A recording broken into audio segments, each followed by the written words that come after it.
Good evening student, आज का हमारा टॉपिक है nasogastric feeding. Today we are going to learn with nasogastric feeding. क्या होता है नेसोगैस्ट्रिक फीडिंग? नेसो मतलब नाक, नोज,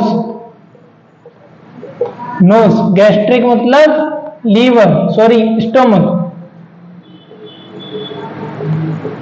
स्टोमक। क्या होता है? नेसो मतलब nose, nostrils, gastric means liver.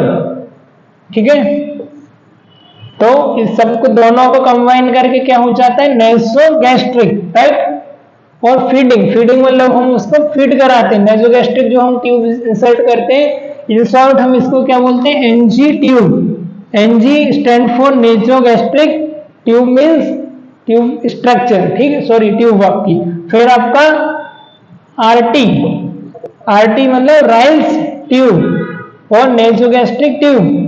और थर्ड वन इसका नाम है फीडिंग ट्यूब। फीडिंग ट्यूब क्या क्या नाम से आ सकता है आपको? NG tube, nasogastric tube, right, RT Ryle's tube, then feeding tube. तीनों का मीनिंग सेम है, do not confuse that, right. कोई भी आप नाम से बुलाइए, तीनों का नाम सेम है। जैसे आपके दो नाम होते हैं, मेरा नाम है देवेश, देवाशीष, देव, जो भी है, तीनों का मीनिंग क्या होता है? एक ही व्यक्ति, एक ही पर्सन। ऐसे इसका नाम है NG tube, RT tube, Ryle's tube, feeding tube, that's is one, only on one feeding tube, जिससे हम पेशेंट को फीडिंग देते हैं। तो अलग अलग नाम से, अलग अलग ब्रांड से, साथ ही अलग अलग कलर कोड और नंबर के अकॉर्डिंग आती है। तो हम पेशेंट का साइज शेप देख करके उसको इंसर्ट करते हैं। तो यह हमारा प्रीवियस लेक्चर में हमने इसके बारे में डिस्कशन किया है। आज का हमारा लेक्चर रहेगा नेसोगैस्ट्रिक फीडिंग पर। कैसे हमको फीडिंग देना है, क्या क्या इसका फीडिंग देने का तरीका है, कितने अमाउंट में देना है, कितने टाइम के इंटरवल में देना है, किस किस पेशेंट को कब फीडिंग देना है। ओके, चलिए सिंप्लीफाई करते हैं इसको, इसी में समझने की हम कोशिश करेंगे। इसका हम इंट्रोडक्शन समझ लेते हैं थोड़ा सा बुक की लैंग्वेज से। Nasogastric feeding is an artificial method of giving fluid and nutrient through a tube that has been passed into the esophagus and stomach through the nose, mouth or through nasopharynx. Okay. ये एक artificial method है क्या? Feeding, fluid देने की, nutrient देने की patient को या किसी भी पर्सन को, राइट। क्या है? फर्स्ट हम बात की जाए तो फर्स्ट हमारी लाइन क्या आएगी? This is a artificial method of या artificial tube of giving feeding, right. First में हम क्या देख रहे हैं? Nasogastric feeding is an artificial method. कौन सा वर्ड हमने यहाँ पे लिया, कौन सा सेंटेंस लिया student? Artificial method of giving fluid and nutrient. क्या ले रहे हैं हम? यह एक आर्टिफिशियल मेथड है पेशेंट को न्यूट्रिएंट देने के लिए, फ्लूइड देने के लिए, ठीक है।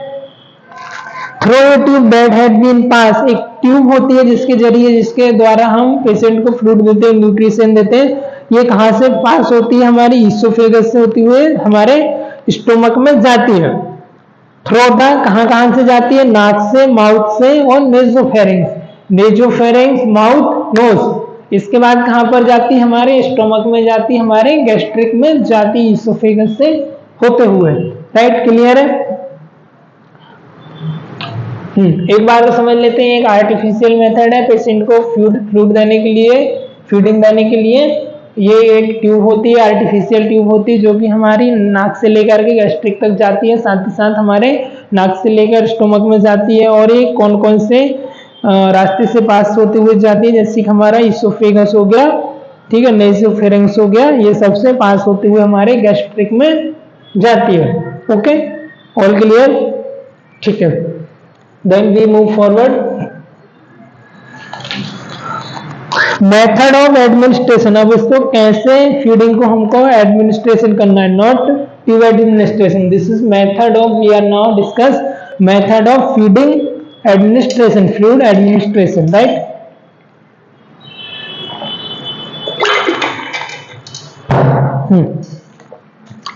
Continuous feeding method, intermittent feeding method और बोलस फीडिंग मेथड। चलिए नोट डाउन करो।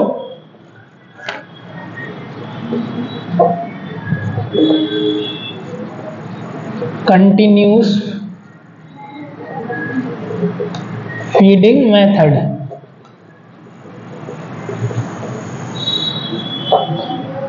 दूसरा इंटरमिटेंट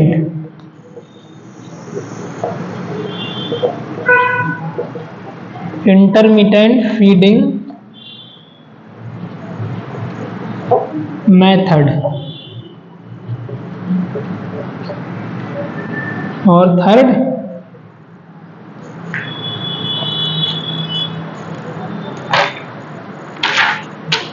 बोलस फीडिंग मेथड।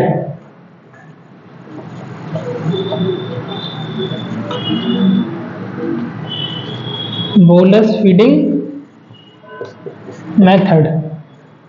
चलिए एक एक करके समझने की कोशिश करेंगे, इनको हम फिगर आउट करेंगे कौन से में क्या क्या आ रहा है। Continuous feeding method, continuous feeding method, जैसे कि नाम से ही क्लियर है, हम इसमें कंटिन्यूसली पेशेंट को फीडिंग दे रहे हैं। उसके बाद इंटरमीडिएट, इसमें हम कुछ टाइम के इंटरवल में कुछ टाइम हम उसको रुक करके फीडिंग दे रहे हैं। फिर बोलस में हम एक बोलस दे रहे हैं उसको एक लार्ज अमाउंट में, डायरेक्टली उसके न्यूट्रिएंट है वो फ्लूइड है वो पुश कर रहे हैं। ठीक है, अब हम इसको बुक के माध्यम से समझने की कोशिश करते हैं। Continuous feeding method it is use for the critically ill patient. सबसे पहली बात तो कंटिन्यूस फीडिंग मेथड है वो किसमें यूज की जा रही? Critically ill patient, critically ill patient में फर्स्ट हमारा ये पॉइंट आएगा, right. It is use for critically ill patients. Continuous drip feeding help to minimize cramping, nausea and vomiting. इसमें एक ड्रिप होती है जिसको कि हम जैसे आईवी ड्रिप होती है ऐसी एक ड्रिप होती है, इससे हम आरटी से उसको कनेक्ट कर देते हैं, आरटी से वो बैग को ड्रिप को कनेक्ट कर देते हैं। ये क्या कर रहा है भाई? कंटिन्यूस हमारी जो फीडिंग मेथड है वो किसको मिनिमाइज कर रही है? नोसिया, क्रैम्प्स वगैरह को मिनिमाइज कर रही है। क्रैम्पिंग, नोसिया एंड डायरिया किसको मिनिमाइज कर रही है? कम किसको कर रही है? डिक्रीज कर रही है नोसिया, क्रैम्प और डायरिया को, right. The gravity flow of fluid by an infusion pump, it is used the rate of 500 ml per hour। हम इसमें एक इन्फ्यूजन पंप से हम इसमें ml सेट करके, रेट सेट करके 500 ml पर आवर, मान लो मीन्स एक घंटे में आप इसमें 500 ml उसको फ्लूइड दे सकते हो। ठीक है, कंटिन्यूस फीडिंग मेथड में 500 ml पर आवर, एक घंटे के इंटरवल में 500 आवर एक घंटे। फिर हमारा फर्स्ट वन क्लियर है। कंटिन्यूस में हम इस कंटिन्यूस एक ड्रिप सेट से एक बैग से उसको कंटिन्यूस फीडिंग दे रहे हैं। ये हम क्रिटिकली इल पेशेंट को दे रहे हैं जो कि किसको रिड्यूस कर रही है, किसको मिनिमाइज कर रही है? Nausea, cramp and diarrhoea. और एक घंटे में हम कितना सेट कर रहे हैं? 500 ml फ्लूइड इसमें हमारा जाना चाहिए, right. Okay, then let's move forward. Now we are discuss about intermittent feeding method. So what do you mean by intermittent feeding method? This word is self say that intermittent feeding. Intermittent means time interval, not continuous. There is time interval between 2 hour, 4 hour or more than 2 hour alternately. Okay.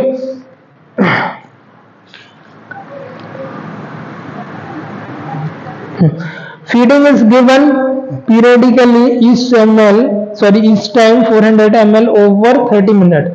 Feeding is given periodically, हम इसमें periodically feeding दे रहे हैं। कौन से में? Intermittent में। Feeding given periodically,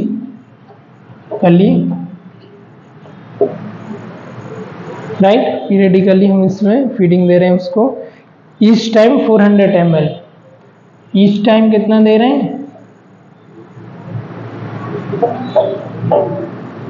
400 ml। कितना ml? 400 ml over कितने टाइम में? ओवर 30 मिनट, आधे घंटे में, मतलब ठीक है, हाफ एन आवर में उसको कितना दे रहे हैं 400 ml, और कितने तक चलना चाहिए, हाफ एन आवर तक जाना चाहिए।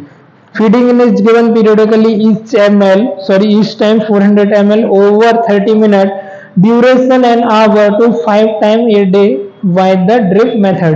ये भी किससे दे रहे हैं हम, ड्रिप मेथड से दे रहे हैं। 4 to 5 टाइम कितना, 24 आवर में, एक दिन में कितना दे रहे हैं 4 to 5 टाइम्स, और अमाउंट कितना दे रहे हैं 400 ml ओनली। याद में रखना है आपको, पीरियडिकली मेथड में आप 4 से 5 बार एक मतलब 24 आवर में एक दिन में दे रहे हो, और जो मेथड है वो आप उसमें ड्रिप सेट से दे रहे हो, और जो एक बार में आप कितना दे रहे हो, ओनली ऑन 400 ml दे रहे हो, राइट। फिर आता है हमारा next method, bolus feeding method. In this method pour a prescribed amount of fluid to 50 to 400 ml slowly into the bowel through barrel of the syringe or funnel attached to the end of the tube. The fluid flow by gravity into the stomach.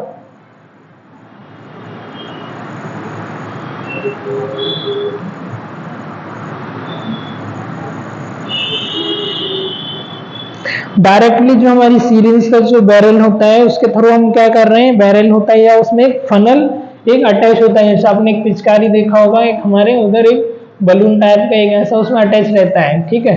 आप इसको दबाओगे इसमें fluid आ जाएगा, वापस से इसको आप दबाओगे तो ये फ्लूइड पिचकारी के जैसे इधर से बाहर आ जाएगा। तो बैरल से जो बैरल होता है और उसमें जो फनल अटैच होता है उससे आप डायरेक्टली उसके बबल में आप डायरेक्ट उसको फ्लूइड पुश कर सकते हो। इसकी लिमिट इन्होंने क्या बताई, 250 टू 400 ml। कितना एक बार में कितना देना है, 250 टू 400 ml स्लोली आपको पुश करना है इनटू द डायरेक्ट आपकी जो बबल है उसमें डायरेक्ट आपको पुश करना, जो जेजुनोटोमी वगैरह होगी उसमें आप कर सकते हो, या डायरेक्टली आप आरटी से भी ये मेथड यूज कर सकते हो, राइट। आया समझ। एक बार और हम इसको रिपीट कर लेते हैं। कंटिन्यूस में आप उसको कंटिन्यू दे रहे हो, ठीक है, आप 1 घंटे में कितना 500 ml उसको दे रहे हो। इंटरमीडिएट में आप उसको पीरियडिकली इंटरवल में दे रहे हो, 2 आवर में, 4 आवर में, और ओवर 30 मिनट में आप उसको कितना 400 ml दे रहे हो, और ये आप कितनी बार दे रहे हो, 4 से 5 बार एक दिन में। ये भी एक आप ड्रिप मेथड से दे रहे हो, ये भी आप ड्रिप मेथड से दे रहे हो। इसमें आप सीरिंज होती है आपकी, आप उसको डायरेक्ट बोलस दे रहे हैं उसके बैरल से, और उसका जो फनल अटैच होता है उसमें आप पुश करके, और डायरेक्ट पेशेंट की बबल है या आपकी उसकी आरटी, उसमें आप उसको डायरेक्टली पुश कर रहे हो। इतना आपको समझ आया होगा, मुझे उम्मीद है आपको इतना समझ आया होगा। तो हम आगे का कवर करते हैं, ठीक। अब इसके बाद कुछ इसके इंडिकेशन आते हैं, तो हम इंडिकेशन को समझ लेते हैं। What is the indication behind that, nasogastric जो फीडिंग है उसका फीडिंग का इंडिकेशन क्या है, उसका क्या पर्पस है, क्या उसका काम है, ठीक है।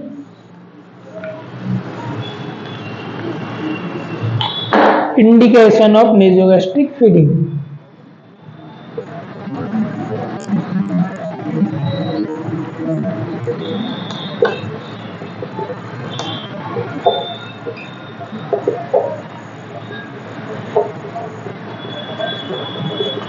सिंपल सी बात है भाई, क्या इंडिकेशन इसका हो सकता है, आप भी सोच सकते हैं, इसमें कुछ इतना डिफिकल्ट नहीं है। चलिए हम इसको पढ़ते हैं। When the patient is unable to ingest, chew, swallow food but is still able to digest, absorb nutrient and a tube feeding is indicated. Example in case of unconscious and semi-conscious patient। क्या बताना चाह रहे हैं, patient is enable, patient भाई आपका चबाने में उसको चबाने की प्रॉब्लम आ रही हो, वो खुद से पेशेंट खाना नहीं चबा पा रहा हो, फर्स्ट वन। सेकंड, इसको निगलने में प्रॉब्लम आ रही हो, ठीक है, उसको सोलो करने में प्रॉब्लम आ रही हो, उसको छोटे छोटे बारीक कैटाबोलाइज करने में प्रॉब्लम आ रही हो सकता है उसको कोई भी इरिटेशन हो, माउथ में कोई भी थ्रोट इन्फेक्शन हो, पेशेंट आपका अनकॉन्शियस हो, आपका सीबीए का पेशेंट हो, पैरालाइज का पेशेंट हो, ब्रेन हेमरेज का पेशेंट हो, बेड रिडन आपका पेशेंट हो, सेमी कॉन्शियस या अनकॉन्शियस स्टेज पर आपका पेशेंट हो।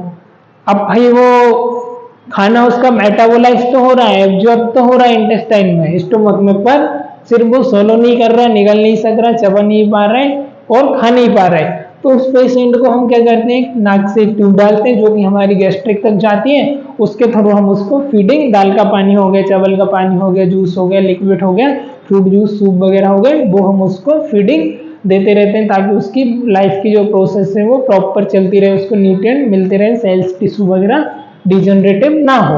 Right, clear.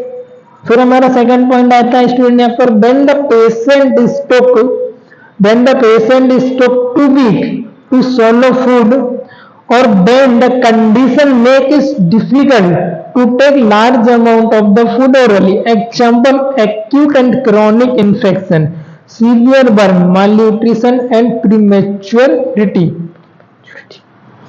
एक बार और रिपीट करते हैं, when the patient is too weak, patient बहुत ही ज्यादा कमजोर हो, बहुत ही ज्यादा वीक हो, किसमें, swallow करने में, चबाने में, निगलने में, फूड खाने को swallow करने में, खाने को निगलने में, खाने को चबाने में पेशेंट बहुत वीक हो, उससे खाना चबाया नहीं जा रहा है, खाना निगला नहीं जा रहा हो, then the condition make it difficult to large amount of the food orally, वो डिफिकल्ट हो, उसको डिफिशियंसी हो रही हो, उसको प्रॉब्लम हो रही हो, सिंपल सी बात, मुंह से खाने में, चबाने में, निकलने में कैपेबल ना हो, एबल ना हो, swallow करने में लार्ज अमाउंट ऑफ फूड नहीं खा पा रहा हो, भाई थोड़ा बहुत खा रहा हो, वो बात एक अलग है। एग्जाम्पल क्रोनिक इन्फेक्शन, क्रोनिक उसको कोई भी इन्फेक्शन हो, सीवियर पेरिस बर्न हो, माल न्यूट्रिशन हो, कुपोषित हो या प्रीमेच्योरिटी हो, ये कंडीशन हमको उसमें देखने को मिलती है, तो उस कंडीशन में उसको नेसोगैस्ट्रिक से फीडिंग देते हैं। ठीक है, आर्टिफिशियल मेथड ऑफ फीडिंग का हम यूज कर सकते हैं।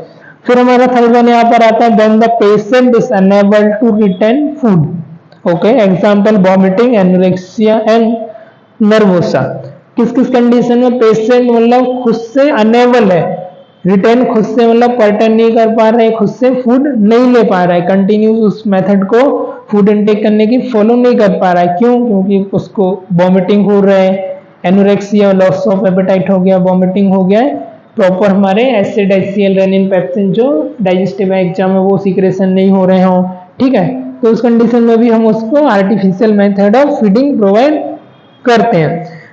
When the condition of mouth or esophagus make swallowing difficulty or impossible, example in case of post-operative patient, when the condition of mouth or esophagus make swallowing difficulty, आपका कोई post op का patient हो, इसका भाई कोई भी GI track वगैरह का, अपर GI का कुछ भी ऑपरेटिव सर्जरी वगैरह हुई हो, उसको अल्सर्स वगैरह हो, सोर थ्रोट वगैरह हो गया हो, माउथ में अल्सर हो गया हो, है ना, जिसकी वजह से उसको क्या हो रहा हो, swallowing में मतलब निगलने में डिफिकल्टी हो रही है या निगलना नहीं पा रहा हो, उस कंडीशन में भी हम उसको पोस्ट ऑपरेटिव पेशेंट को RT ट्यूब डाल करके हम उसको फीडिंग प्रोवाइड कर सकते हैं, एज सिंपल एज इट, याद रखो। फिर उसके बाद फिर नेक्स्ट इसमें हमारा आ जाता है, इसका भी हम समझ लेते हैं यहाँ पर, for patient who refuse to take food, example patient with depression. भाई कोई पेशेंट है वो डिप्रेशन में चला गया है, साला डिप्रेशन में खाने नहीं खा रहा, ब्रेकअप हो गया है ना, किसी गर्लफ्रेंड से झगड़ा हो गया, भाई खाने नहीं खाना, समवन कोई लव वन उसके क्लोज इंटीमेसी लॉस हो गया, तो भाई 5 दिन 7 दिन वो भाई धरने पे बैठ गया कि मुझसे खाना ही नहीं खाना, खाना त्याग दिया। ऐसे पेशेंट को भी हम क्या कर सकते हैं, पकड़ करके साले को RT इंसर्ट करके उसको RT फीड सडेशन देके दे सकते हैं। अभी ऐसे नवरात्रि चल रही थी, एक पेशेंट हमारे हॉस्पिटल में आए जैसे 9-10 दिन से खाना ही नहीं खाया, उसको हमने RT वगैरह लगा के RT फीड वगैरह देना शुरू किया। तो ऐसे पेशेंट भी आपको मिल जाते हैं। कोई साइकेट्रिक पेशेंट है जो खाने से रिफ्यूज कर रहा है, खाने नहीं खा रहा है, अब भाई खाना नहीं खाया है तो बॉडी डिजनरेट होगी, सेल्स टिश्यू डिजनरेट होंगे, एनर्जी कैसे मिलेगी, तो इंसुलिन नहीं बनेगा, तो इसकी वजह से बॉडी के डिसबैलेंस हो जाएगा, फंक्शन बीमार पड़ जाएगा। तो ऐसे पेशेंट को भी हम आर्टिफिशियल ट्यूब की फीडिंग दे सकते हैं। आई होप इतना सबको क्लियर हुआ होगा, तो हम आगे की ओर बढ़ते हैं। ठीक, क्लियर है सबको? ठीक, अब इसका कॉन्ट्रा इंडिकेशन क्या हो सकता है? इंडिकेशन मतलब किस किस पेशेंट को हम दे सकते हैं, क्या क्या पर्पस है, क्या क्या उसका रोल है। कॉन्ट्रा इंडिकेशन में कौन से पेशेंट जिनमें हमको अवॉइड करना है, उनको हम आर्टिफिशियल जो फीडिंग की मेथड है वो हम नहीं दे सकते हैं। ठीक है, ये हमने इंडिकेशन देख लिए थे, हम इसमें इंडिकेशन के आगे कॉन्ट्रा लगा देते हैं। कॉन्ट्रा मतलब किसको नहीं देना है, किसको अवॉइड करना है, कॉन्ट्रा। ठीक है, अपोजिट इसके भाई साहब। अब गैस्ट्रिक सर्जरी किसी का भैया गैस्ट्रिक का सर्जरी हुआ स्टूडेंट, किसी का हमारा पेट का ही सर्जरी हुआ, उसके स्टोमक का सर्जरी हो गया है, तो भैया वो कैसे खाना पचेगा, खाना पचेगा ही नहीं। कोई जीआई ट्रैक का कोई सर्जरी हुआ है सीबीएस, तो उसको हमको अवॉइड करना है। कौन सा, जीआई सर्जरी हो गया, गैस्ट्रिक सर्जरी हो गया, इसमें क्या करना है आपको, अवॉइड करना है, पेशेंट को फीडिंग नहीं डालना है। फिर ट्रेकियो इसोफेजियल फिस्टुला हो गया, ट्रेकिया और इसोफेगस के बीच से उसको फिस्टुला वगैरह बन गया, ये गांठ बन गई है, अब आप उधर से ट्यूब डालोगे तो फिस्टुला को रप्चर करेगी, उसकी वजह से उसके इंटरनल ब्लीड भी हो सकता है, तो पेशेंट को कुछ समय के लिए आप अवॉइड कर सकते हो। फिर पैरालाइटिक इलियस, जिसका इलियस है उसमें पैरालाइज हो गया, वो साली काम ही नहीं कर रही है, फूड आप जो भी ले रहे हैं, सब्सटेंस ले रहे हैं, उस मटेरियल को नीचे ढकेल ही नहीं पा रही, नीचे लेके ही नहीं जा रही, तो उसमें भी आप वो पैरालाइज हो गया, तो उसको भी आप अवॉइड कर सकते हैं। फिर एक्यूट एब्डोमिनल पेन है, उसको एक्यूट एब्डोमिनल पेन है, उस कंडीशन में भी आप फीडिंग को अवॉइड कर सकते हो। ठीक है, अब कुछ जनरल इंस्ट्रक्शन है जो हमको फॉलो करने होते हैं ड्यूरिंग फीडिंग, हम उनके बारे में भी समझ लेते हैं। क्या क्या इंस्ट्रक्शन है जो हमको at the time of feeding देते समय हमको ध्यान में रखना है, कुछ बातें होती है जो हमको ध्यान रखना होता है।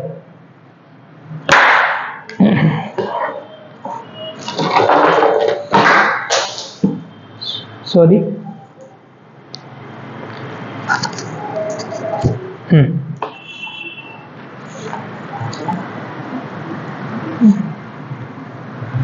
तो देख लेते हैं कौन कौन सी बातें हैं। जनरल इंस्ट्रक्शन और general point to keep in the mind during nasogastric feeding, हमारे माइंड में, हमारे दिमाग में रखना है नेजुगेस्ट्रिक फीडिंग देने के समय।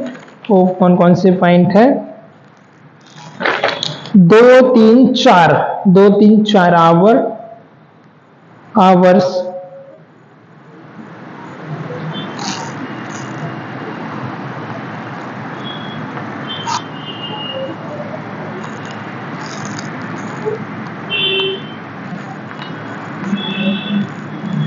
कितने टाइम के आपको इंटरवल में फीडिंग देना है, 2, 3 और 4।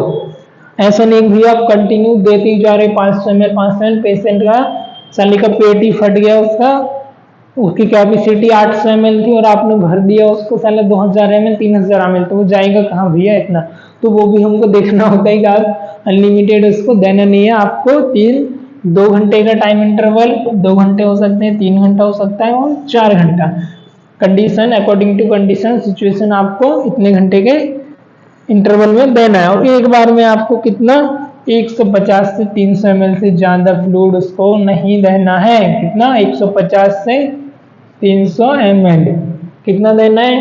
टाइमिंग क्या रहेगा आपका, 2 आवर के इंटरवल में, 3 आवर और 4 आवर। फ्लूइड कितना देना है एक बार में, 150 से 300, नॉट एक्सीड नॉट कम, ना इससे ज्यादा ना इससे कम, आप इसमें कंडीशन के हिसाब से सेट कर सकते हो। फिर टोटल 24 आवर में आपको कितना देना है भैया, यहाँ पर टोटल 24 आवर में आपको 2000 से 3000, 2000 से 3000 कितना देना है स्टूडेंट, 2000 से 3000 ml टोटल 24 आवर में। इससे ना ज्यादा होना चाहिए ना ज्यादा कम होना चाहिए, इतना आप मेंटेन करके रख सकते हो 2000 to 3000 ml in ml में। If drip method is used, the speed of flow should be exceed 10 to 16 minutes per hour। यदि आप ड्रिप मेथड का यूज कर रहे हो, आप ड्रिप यूज कर रहे हो, if you use drip method, जो ड्रिप आती है आप उसका यूज कर रहे हो, तो आपको कितना 10 ml से 60 ml 1 घंटे में, इतना स्पीड आपको इसमें सेट करके रखना है, ना इससे ज्यादा ना कम। एक एप्रोक्स यहाँ पर ml दिया, आप इतना उसमें रख सकते हो। ठीक है, फिर कुछ बातें और जो भी हमको ध्यान में रखनी होती है। गैस्ट्रिक और nasogastric feeding is given by the doctor's order.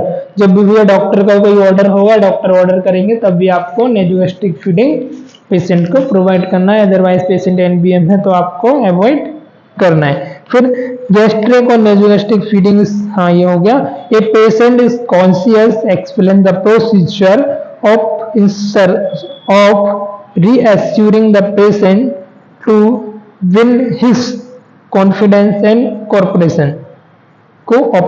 Okay, patient यदि आपका कॉन्शियस है, मान के चलते हैं पेशेंट आपका कॉन्शियस है और आप इंसर्शन कर रहे हो उसको नेजोगैस्ट्रिक ट्यूब या आप उसको फ्लूइड दे रहे हो, तो आपको उसको एक्सप्लेन करना है, तो वो भी कोऑपरेट करेगा, उसको भी आसानी होगी, उसको भी इरिटेट नहीं होगा और आपको भी फ्लूइड देने में आसानी हो जाएगी, राइट। उसको उसके बारे में बता देना है।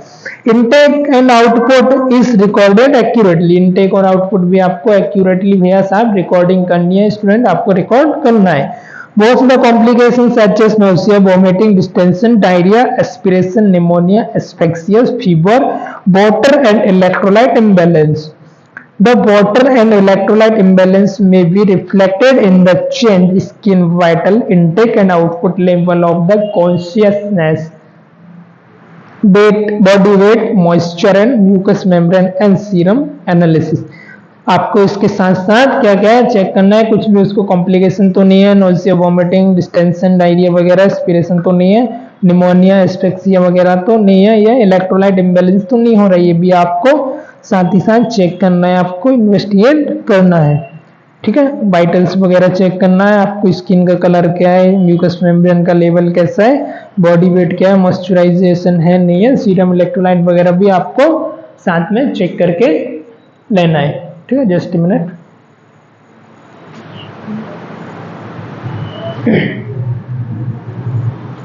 फिर हमारा अगले कुछ आर्टिकल्स आ जाते हैं, क्या क्या हमारे पास आर्टिकल्स होना चाहिए।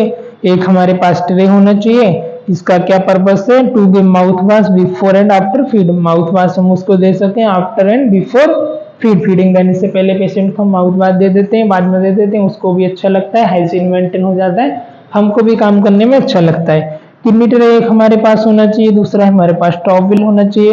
टॉवल क्यों होना चाहिए, to protect the garment and bed linen, bed linen जो भी गारमेंट कपड़े वगैरह हैं उनको हम प्रोटेक्ट कर सकें। पेपर बैग होना चाहिए। कलेक्ट क्यों होना चाहिए भैया, कलेक्ट करने के लिए जो भी बेस्ट मटेरियल निकाल रहा है उसको कलेक्ट कर सकते हैं हम। क्लीन सीरेंज होना चाहिए 50 सीसी का, और फनल ट्रे होना चाहिए। क्यों होना चाहिए, नेजोगैस्ट्रिक फीडिंग कैसे देंगे भैया, सीरेंज नहीं होगा तो वो भी हमारे पास होना चाहिए। उसके बाद एक glass of feed in the bowl और वार्म वाटर,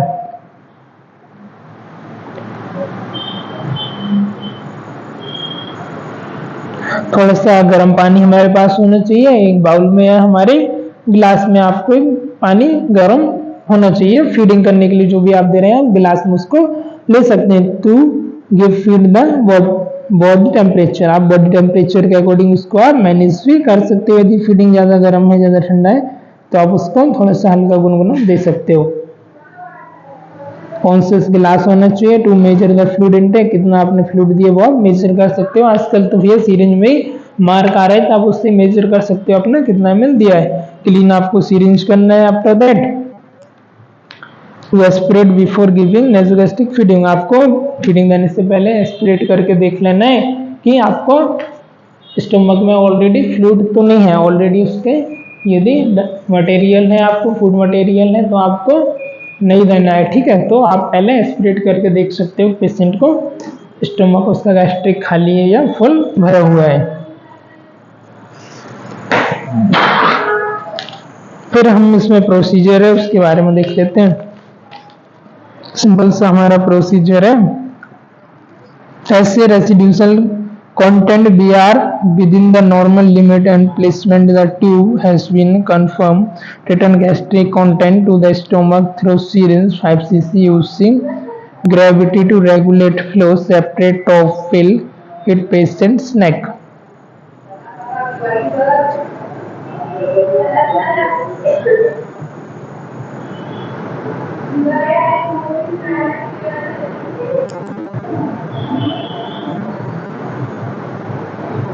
आपको वापस से खींच करके देखना है कि भाई ट्यूब प्रॉपर इंसर्ट वगैरह हुआ है कि नहीं, उसमें फ्लूइड वगैरह तो नहीं है। Returning gastric content to the stomach, prevent fluid electrolyte imbalance. आपको जब भी फीडिंग दे रहे हैं आपको सीरिंज से खींच करके देखना है कि भाई गैस्ट्रिक में पहले से उसके मटेरियल तो नहीं है, पहले से उसके रेसिड्यूल वगैरह तो नहीं है। यदि आपको है तो आपको वापस उसमें आपको कर देना है, उसको डिस्कार्ड नहीं करना है ताकि वो इलेक्ट्रोलाइट वगैरह फूड वगैरह बैलेंस मेंटेन करके रखें, ठीक है। तो आपको यदि आता भी है 5-10 ml जो भी वट एवर 20 ml तो आपको वापस उसके स्टमक में उसको पुश कर देना है, ठीक है। इसके बाद दूसरे स्टेप पर हम देखेंगे if the tube If the tube placement is confirmed in the stomach, pinch feeding tube and attach barrel of the feeding syringe distance to tube.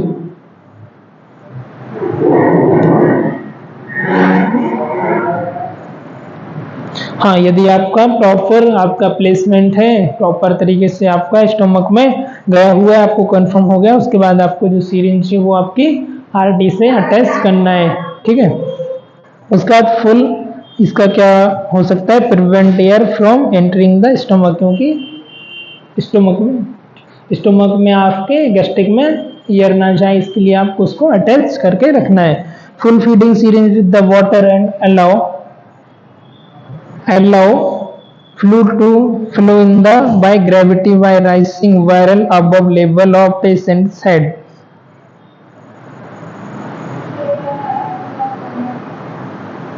हाँ, पेशेंट का जो हेड है उसे आपको ऊपर करके रखना है सिरिंज को, ताकि जो फ्लूइड है वो इसलिए उसके गैस्ट्रिक में इंसर्ट हो जाए, और जो आपका बेड है उसको आप वो सेमी फोलर है, फोलर पोजीशन में आप उसको रख सकते हो, सिटिंग पोजीशन में रख सकते हो। आप एकदम फ्लैट पेशेंट को लिटा करके आपको फ्लूइड नहीं देना है, ये इस बात का आपको हमेशा ध्यान में रखना है। क्यों? क्योंकि वापस से उसको स्प्रेड होने का चांस हो सकता है। ठीक, pour feed into syringe vial and allow, ये हो गया हमारा। After feeding is completed push tube with at least 30 ml of plain water. आप फीडिंग देने के बाद आपको एटलीस्ट कम से कम आपको 30 ml क्लियर वाटर देना है। क्लियर वाटर आपको पुश करना है, जिससे जो भी रेसिड्यूल है कंटेंट है वो ट्यूब में ना फंसा रहे, आपका क्लियर, आपका जो ट्यूब है वो हमेशा क्लियर ट्रांसपेरेंट होना चाहिए। ठीक है, it prevent the clogging of feeding tube. ठीक है, फिर हमारा after tube is clear, close feeding tube clear होने के बाद उसको प्रॉपरली आपको क्लोज करना है। Rinse equipment with the warm water and dry it, replace in every 24 hour. उनको रिंस वाटर में, रनिंग वाटर में, थोड़ा सा गुनगुने पानी में जो भी इक्विपमेंट यूज किए उनको धुल करके वॉश करके आपको रख देना, इन्फेक्शन से प्रिवेंट करने के लिए। As per the nasogastric feeding is given in semi-polar position, then kept head of bed 30 to 60 for at least 30 minute. 30 minute तक आपको पेशेंट को सिटिंग पोजीशन में, सेमी पोलर या पोलर पोजीशन में आपको पेशेंट को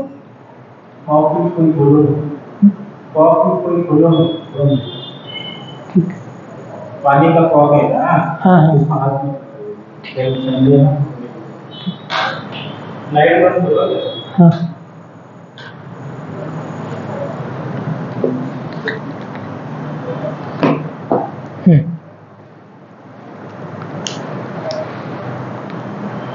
क्या देख रहे थे हम, वॉश हैंड प्रॉपरली। उसके बाद हमको प्रॉपर हैंड वॉश करना है, देन आप अदर पेशेंट को टच कर सकते हो ताकि आपको क्रॉस इन्फेक्शन ना हो, इसकी वजह से नोसोकेमियल इन्फेक्शन वगैरह ना हो, तो आपको प्रॉपर हैंड वॉश करना है। Document type and amount of feeding, amount of water and tolerance of feed, जितना भी आपने फ्लूइड दिया है, वाटर इनटेक दिया है, वो आपको प्रॉपर आपको फाइल में मेंशन करना है, उसको आपको रिकॉर्ड करना है। फिर आपका आ जाता है हमारा monitor of breath, sound, vowel sound, gastric distension, diarrhoea, ये सब आपको मॉनिटर करना है। क्या क्या ब्रीथ साउंड वगैरह हो गया, गैस्ट्रिक साउंड हो गया, वोवल साउंड हो गया, ये सब आपको इवेलुएट करना है, उनको ऑब्जर्व करना है, मॉनिटर करना है। Instruct patient to notify nurse if experience sensation of fullness, nausea, nausea vomiting वगैरह हो रहा है, आपको ऐसे सेंसेशन लग रहा है, तो आपको नर्स को या डॉक्टर को इन्फॉर्म करना है। After care of patient and articles क्या करना है, after mouth wash clean face hand and dry them, face को क्लीन करना है, माउथ वॉश वगैरह देना है, और टॉवल से उसके फेस को क्लीन कर देना है। Remove the towel that was around the neck, उसकी नेक पर जो भी आपने टॉवल रखा था आपको वो अपनी जगह पर उसको रिप्लेस कर देना है। Make the patient comfortable bed position, patient को कंफर्टेबल पोजीशन दे देना है, ब्लैंकेट बेडशीट वगैरह से उसको कवर कर देना है, जो भी पोजीशन सुटेबल हो। एटलीस्ट 30 मिनट तक आप उसको सेमी फोलर पोजीशन में रख सकते हो। इन केस ऑफ अनकॉन्शियस और seriously ill patient apply suction if secretion are collected in the mouth, यदि आपको सिक्रेशन लग रहा है कि भाई ओरल कैविटी में आ गया माउथ में, तो आप उसको अनकॉन्शियस पेशेंट को सक्शन भी कर सकते हो।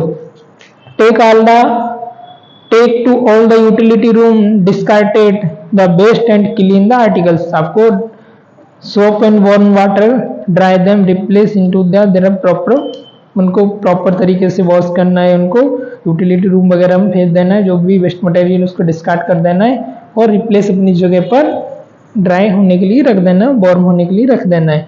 वॉश एंड हैंड वॉश करना है आपको, रिकॉर्डिंग एंड रिपोर्टिंग करना है, फीडिंग जो भी दिया है, कितना अमाउंट दिया है, कितने बजे से दिया है, remove the tube when feeding is stop. Doctor का ऑर्डर है, यदि फीडिंग अभी नहीं देना है तो आपको फाइनली ट्यूब को रिमूव कर देना है। थैंक यू टुडे, मिलते हैं अगले लेक्चर में। Thank you.